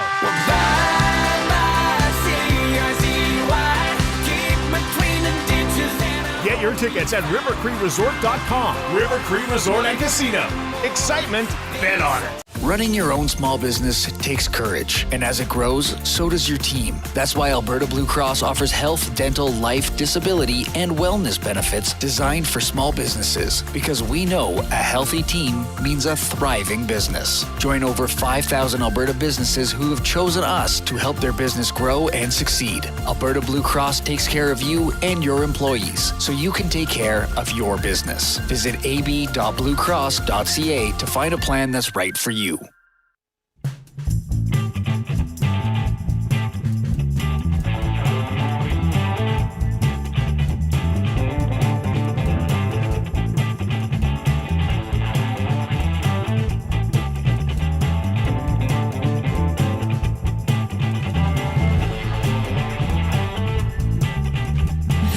We're back here on EST Afternoons. You know what, Joaquin? We're only at 39 thumbs up. 39. What? We have 118 watts. Doug Waite. Let's bump those numbers up for the Oilers season about to start. Let's go. All right. Elks, big win on the weekend, for their owner, Larry Thompson. Very sad news. It was... I'll be honest, I couldn't believe it when I saw that calm down. I was listening to Reed and Jay, and they kind of, they got it live on the air as well. And they go and they beat the best team in the league, walking for their owner. And you saw the speech after in the dressing room. Overall, great win. Very close to going to overtime. 41 seconds left, and they marched the field. That can't happen. I think it was one of those things. I think getting over that hump and completing the mission helps, right? Because that would have been 3 games in a row where you had it and it slipped out of your fingers, and it just seems like, gosh, what do we have to do? The cool thing about that, I was watching the game and it was my father-in-law's birthday, so we had the game on, we're eating dinner and stuff, and my wife's uncle was saying, he used to watch the Eskimos back in the day or whatever, right? But he's like, I'm an NFL guy and I like their stuff. And I go, well, I said, there's a lot of crappy games in the NFL. Yeah, there's some good games too. And I get it, the production, all that stuff. And they're some of the best athletes in the world. I get it. But you watch the last 3 minutes of a CFL game, you're way more entertained. He goes, and then it ends up like super entertaining. Yeah. And he's like, oh yeah, Joaquin, I might get back on this on this Elks train here. But I like the fact that they got it done, man. Yeah. I mean, it's a good game. I don't think that. I think the Rough Riders didn't take them too seriously, I think. And the Elks looked a little bit tight at the end, right? Yeah. So it was a little bit of both, but great result. They're slim hopes, but they're hopes, right? And they can, they still have a chance here, which is better than not having a chance. It's crazy how much Calgary's fallen because now they're tied with BC and Winnipeg, right? They're 4 points up on the Elks. The Elks have 3 games left. They have Winnipeg, BC, and Calgary. The 3 teams they're chasing. So the Elks pretty much got to run the table and get a lot of help. Yeah. And it starts with beating Winnipeg, not this week because they're under by a week, but next week. But they're giving themselves a shot here. And a huge win, a beautiful crowd, the Thompson family there. It was just great. It was great that they won. I'm glad they pulled it out. Great interview with Tommy Gazzola and Cody Fajardo after the game. And they felt it, right? Like he helped a lot of the players, and it was just great that they were able to win that game. But I was talking to Lieutenant Eric. Why do coaches, quarterbacks overthink it so much? Like Joaquin, you see it so much when a team needs a 2-point conversion or it's the last play of the game to win the game. They throw the hardest pass in football. Yeah. An out route to the furthest part of the field. It's like, what are you doing, man? Like, for the life of me, I can't understand why coaches do that, man. Like, and especially in the CFL where the field is so damn big. I know. Someone's going to be open close. Yeah. Like, I don't know. I've never been in that situation, so I don't know what they're thinking, but it seems like, you know what, they'll never expect this. Instead of going with what got you the 70 yards in the first place to get down there in scoring position, like it's crazy to not just, and we see it time and time again. Sometimes I think coaches can't get out of their own way, and have to come up with something completely different, which is weird. Have the faith in your players a little bit, right? And don't get me wrong, I wanted the Elks to win, but I'm like, why are you throwing that pass? Like I don't know. To tell you the truth, I was kind of looking forward to overtime, but I mean, me too. Yeah, I wanted them to win, but yeah, because I was happy either way. We were watching it with family from Chile, and like they don't really understand the football, but they're like, "Holy, what's going on?" And we're explaining it to them, and they're like, "Yeah, let's go to." I was like, I wanted to show them overtime, but they were able to boss splits it because the goalposts are in the way. Yeah, I guess maybe it is. I'll say this on the rule changes. I haven't been able to say anything on air. I was going to say that. Yeah. I just have one message to the commissioner. What's his name? Stu Johnson. Stop treating us like imbeciles. Stop saying it has nothing to do with the American game or the NFL, because it has everything to do with that. Okay? Because you know what he's doing? He wants that young person that's flipping through the channels and he comes across a game in June. Oh, 100-yard field. The goalposts are in the back of the end zone. Is this the NFL? Oh, no, it's the CFL. Maybe I'll watch it. Stop telling us that it has nothing to do with the NFL, because that is false. So just don't treat us like idiots, because we can see through it. I'm Team Iwanek. I'm Team Jeff Hamilton. Yeah, I can see that. Fine. The rules are fine. Okay, we'll see what happens. If they work, they work. Great. I don't mind change. We've seen it in every sport, Joaquin. But don't sit there and tell us it has nothing to do with making the game look more like the American game, because that's false. There. Okay. We good? We're always good, buddy. Like, seriously, man. Like, I just stop bringing it up. And then you guys broke it. Like, Matty was fired up. Oh, yeah. There was one segment I watched. He's like, sorry, Gage, you haven't even talked yet. No, I didn't. No, I just sat here for 2 segments while he went off. Oh, man. It's going to be interesting. It's different. It's, I mean, I loved what the Rourke had to say. Good. Oh, he went off. Yeah. Good for him, man. Good for him. I like the uprights move back, though. I don't know. Sure, Joaquin. I get it, Joaquin. I get it. And again, the teams being on opposite sides, I've always wanted that. Because that's just common sense, though. The Rouge, revisiting that and not rewarding failure, I get that. But don't sit there and tell me it has nothing to do with the game looking more American, because it has everything to do with it.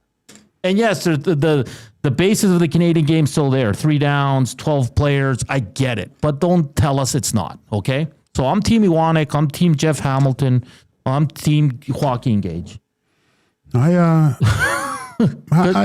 like the changes. I like them. Yeah. But I don't like them in Edmonton. I'm all about going to a game and being in the Roman Coliseum, like close to the action. You're shortening the field on one side, and I think I asked Maddie this, or maybe it was Dusty. But is this? I mean, the width of the field stays, right? Mm-hmm. But it shortens it so. And it's a good place to watch a game, but it's not a great place to watch a game. And because of the track. The track. Yeah. If they could somehow, and I think it might have been even Jay here, the only way you kind of can get rid of that is go digging down. If the field was lower, right? Who knows how much that would cost, but and then you could build more seats around. Well, I think would be great. Yeah. But again, it's going to be interesting. It's good. It's again, Joaquin. I'm going to give I'm more on okay, let's see how this works out. Right? I love the CFL game. You think it'll open up the middle for more plays in the end zone there? See, this is where I like where Rourke said, he goes, I don't think me and Buck Pierce have ever discussed he goes, it's not part of our what it might, sure, Joaquin. Mm-hmm. Again, in the NFL we see it too. Guys are always throwing corner routes to win the game. Why? You're going to the hardest part of the field. I don't know, man. I just love the CFL game, and it bugs me a little bit that it's going to 100 yards. Yeah, I'm gonna miss the 55. Yeah, Maddie was really mad about because we almost saw a return, a missed field goal return for a touchdown. We almost saw it, right? So The 35-second clock. I'm intrigued to see how it works. Yeah. Right? Because is that going to change the last 3 minutes, though? That's where I'm confused. Yeah. I was talking with Reed today so is the 35 seconds going to start as soon as the play's dead? Or are they still whistling it in? I think it starts right away, though. Do they whistle like it the in? end? Because in the NFL, you're down or an incomplete, the play clock starts right away. Yeah. That's where we're confused because TSN guys are saying one thing, and then the commissioner said one thing. So I don't know how that's going to work. So I don't want it to ruin that part of the game because that's what makes it unique, exciting, and in some respects better than the NFL. I like how mad you guys were that Dusty. you wouldn't tell you guys. Oh, yeah. Yeah, that was brutal. Yeah. I got big news, but I can't tell you. I'm like, what? Why would you even tell us that? Yeah. It was funny because you were complaining about it with Maddie. Yeah. Frustrating. Hey, man, I'll say this. That day, like, all the shows were great. You guys did an awesome job covering. And like, people care because the numbers were amazing.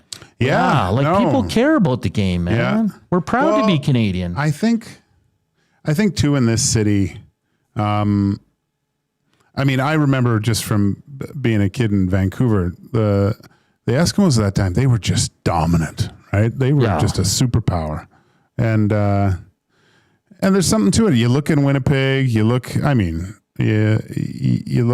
Saskatchewan, even like Montreal, they have a pretty good team. Like there's something to having a good CFL team. And it's hopefully they can get back to being a really hardcore competitive team in the playoffs and stuff. They're trending that way. They are. Yeah. They are. I mean, they're going to look back at this season too and go, "Jeez, we were dropped. There was that game by an inch. That game by an inch. The drop ball. Imagine they beat Ottawa and Toronto. I know. They're right there. They're right there. So even though the record doesn't, I don't think the record reflects the success of the team or maybe not this. That's the wrong wording. The growth of the team. Mm-hmm. I would say. Yeah. Collingwood Rob says, Hernan, so you would rather have the CFL commissioner state that changes are to make the game more like the NFL. He's damned if he does, damned if he does. Yeah, I would rather he say, because that's why he's doing it. Anyone who thinks otherwise, I think it's just crazy. Come on, that's why he's doing it. So it looks more like the NFL. It's more appeasing to the fans. Who are they trying to target, Joaquin? The younger people, right? People. And if you can make the game look like the NFL somewhat, maybe you can get those people to watch the CFL. Benny was watching it before. No problemos. No problemo. Okay. Was that the game? It was pretty sweet. Yeah, see? You're going to miss the 55-yard line? I'm indifferent to it. That rant was sponsored by Demorier because Hernan will need to rip a dart after all that smoke. I thought we were actually sponsored by Demorier there. I was like, wow, we were? Hey, we got to reach out to them. Are you allowed to have that anymore? I don't think you're allowed to have tobacco. Back in the day, you did. Oh my gosh. Back in the day, it was a Rothmans. Yeah. Marlboro. I got a picture of me at the Vancouver Indy sitting next to the Copenhagen car. Oh, really? Yeah. Yeah, I don't think you can do smokes anymore. Interesting. I do feel like one, right? You always feel like one. Gross. Right. What do we got to do here? You know? We got to tee up Reed and Jay after. Hey, Reed and Jay. They're going to have a loaded show. They are. I might sprinkle a little bit on Jay's play of the days, but I got to wait for it. Obviously, right? So, we got to get to our courageous moment, too. That's coming up next, and we'll talk some NFL. Big news, bad news for the Giants. They lose Malik Neighbors, torn ACL. Benny's first pick in his NFL fantasy draft. It's terrible. It's fine. I actually have like a loaded roster around him, so I'm actually kind of doing all right. I had Michael Pittman Jr., who's been going off with the Colts on my bench, so he slides in decently. But yeah, not very happy. I was a big Malik Neighbors guy this year, and so not very happy. But it is what it is. You'll make it through, buddy. Yep. And Jackson Dart, my new favorite quarterback. Oh, his last name's Dart, man. I got to get a Dart jersey. All right, courageous moment and some NFL talk on the other side of the break as we get you ready for Reed Wilkins and Jay Milne coming your way from 3 to 6. It's Joaquin Gage, Benny the Jet, Hernan Salas. This is EST Afternoons. We're back after the break.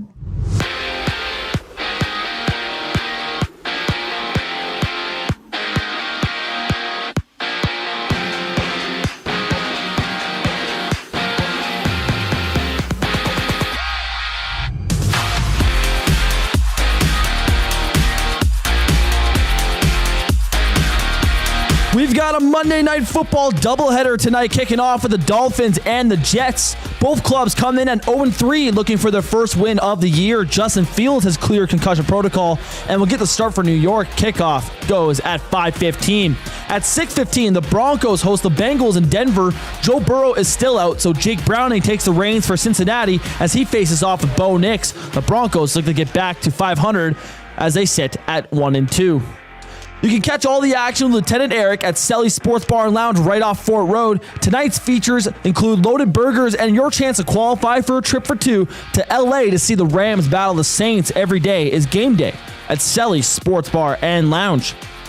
Tomorrow, the MLB playoffs get underway with the full slate of games. The Red Sox and Yankees square off in the Wild Card Series, with the winner moving on to face the division-winning Blue Jays. First pitch is set for 4:08.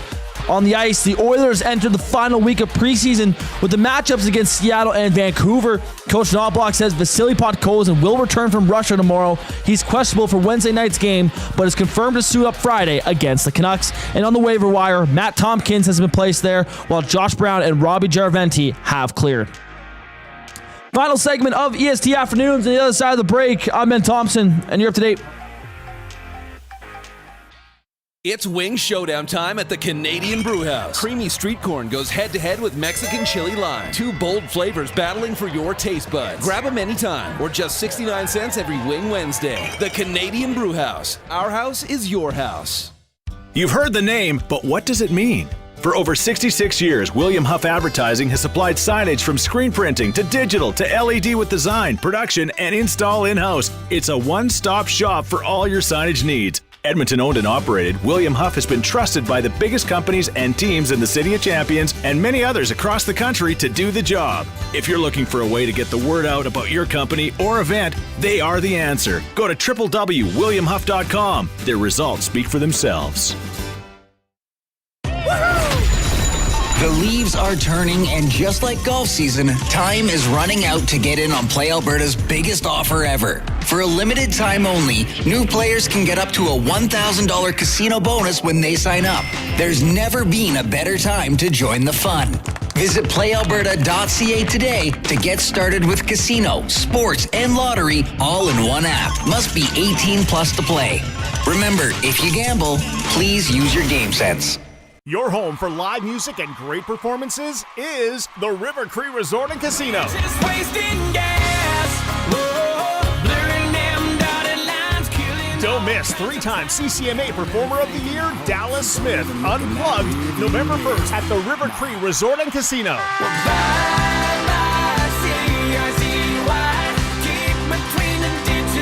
Get your tickets at rivercreeresort.com. River Cree Resort and Casino.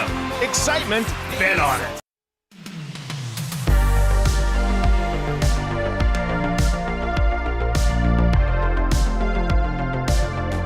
Final segment here on EST Afternoons. Good to be back. Good to hear from all you nasties. You guys are awesome. 2 NFL games tonight on tap. The Jets at Dolphins. Ugh. Eh? Jets, Dolphins. It might be really good. Probably.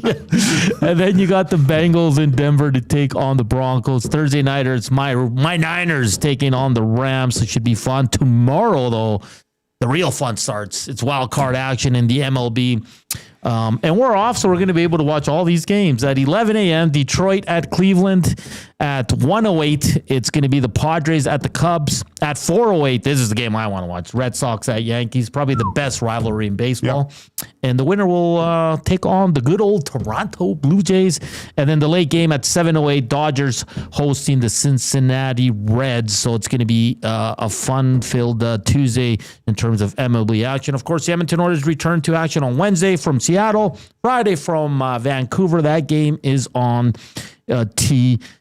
Joaquin, yesterday we got a 40-40 tie in the Sunday night game between the Cowboys and Packers. Unbelievable. I hate ties. I hated it in hockey. I hate them in soccer, which they're common. But it just doesn't seem right that a football game ends in a tie. It's weird, man. It's terrible. NFL sucks.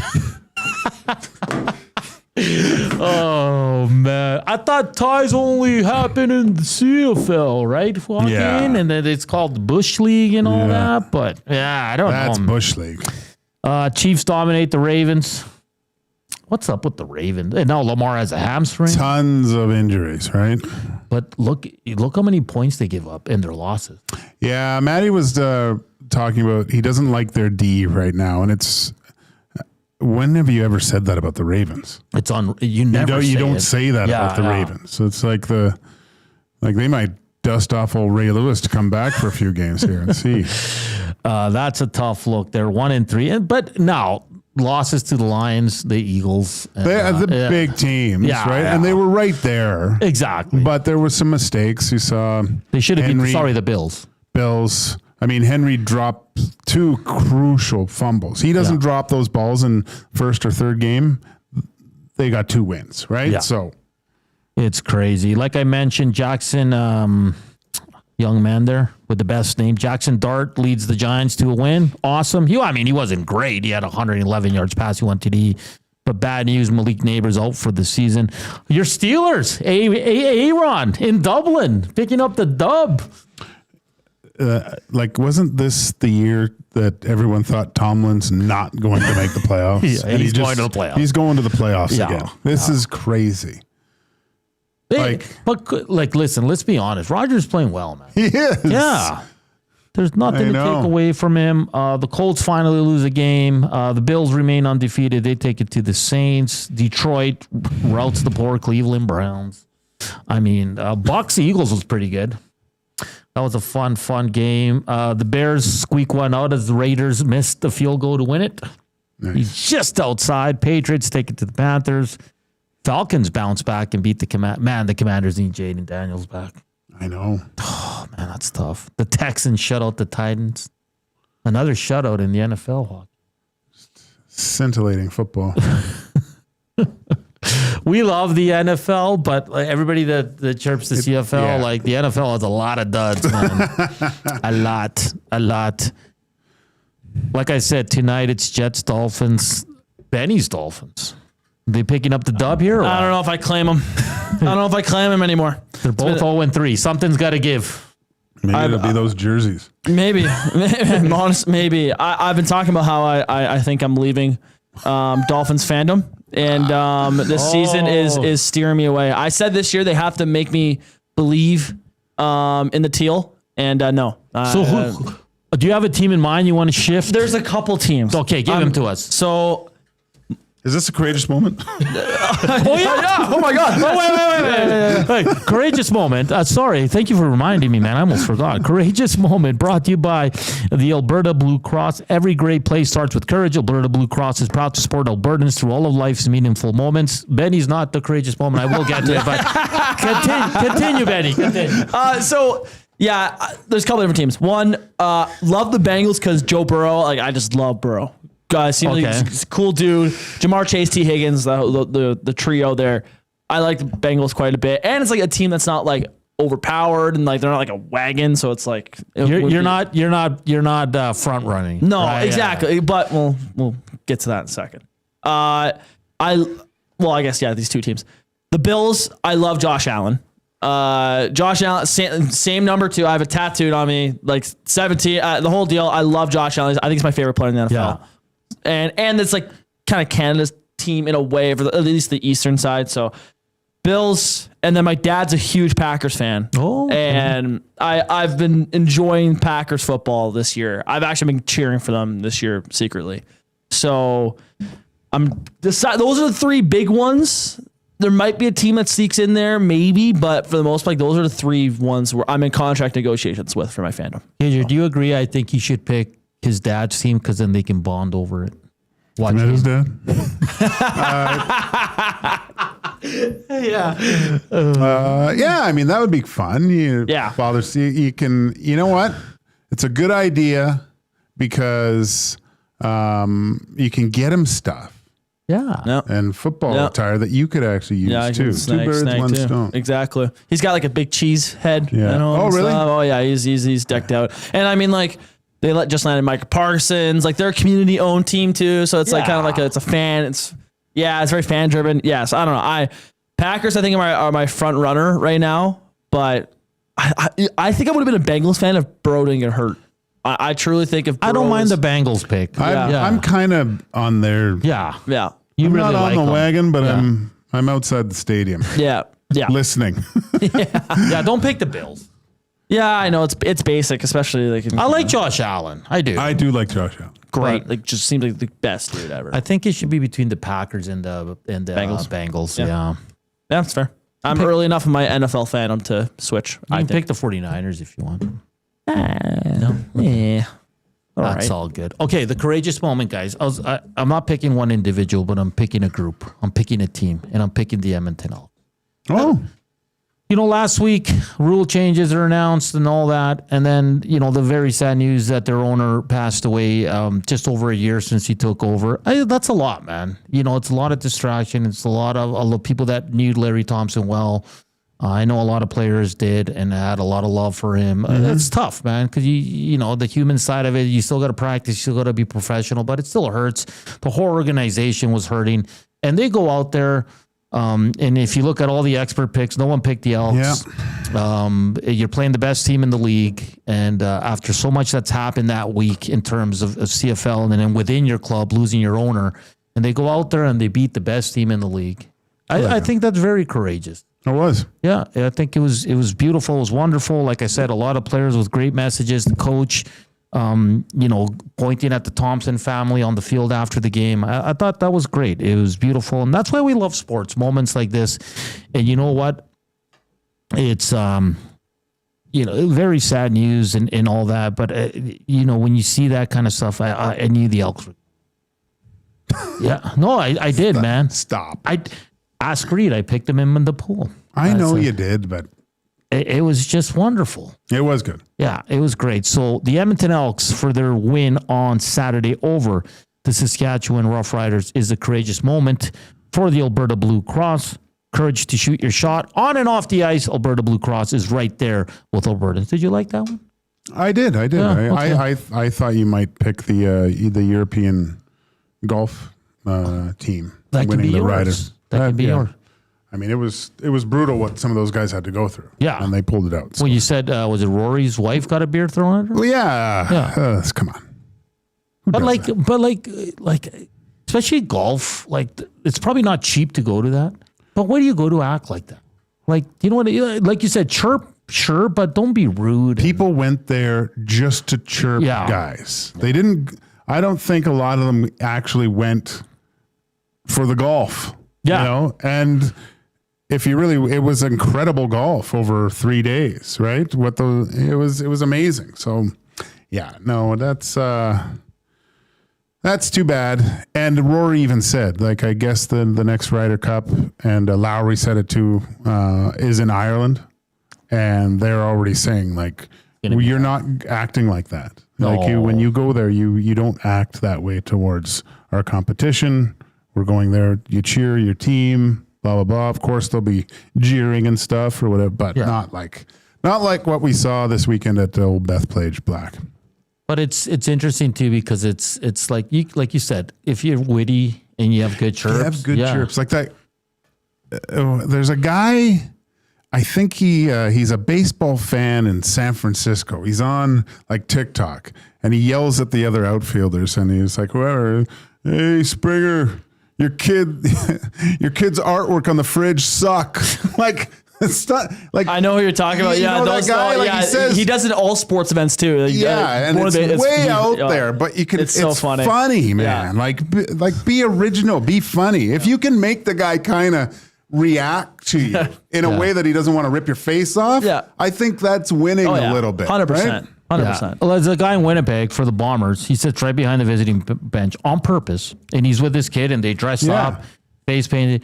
He never swears, never insults family, but he's freaking. The players are laughing. Yeah. That's how good he is. Yeah. One guy made me laugh in my career a lot, and I've said this before, but he kept going, Gage off, you're brutal, Gage off, and I'm coming off, and And I thought I was being humorous. I go, Gage, can you read? And he goes, no. Get Gage off the ice. And I was like, whoa, that's pretty good. Huh? All right. We got to get out. It was a fun show. Hey, tomorrow the whole station is off. We'll be back Wednesday starting at 6 a.m. But coming up next, the one and only Reed Wilkins and JM Milne take over the airways. They'll be with you up until 6. So keep it locked here on Edmonton Sports Talk. Big shout out to Daniel Nugent-Bowman from The Athletic for joining us. Lots of Oilers talk today on the show. We had some fun with Inside the Numbers and, of course, our courageous moment. The Edmonton Elks for winning on Saturday. For Benny, for Joaquin, I'm Hernan saying enjoy the rest of your day. We'll talk on Wednesday. Chowders.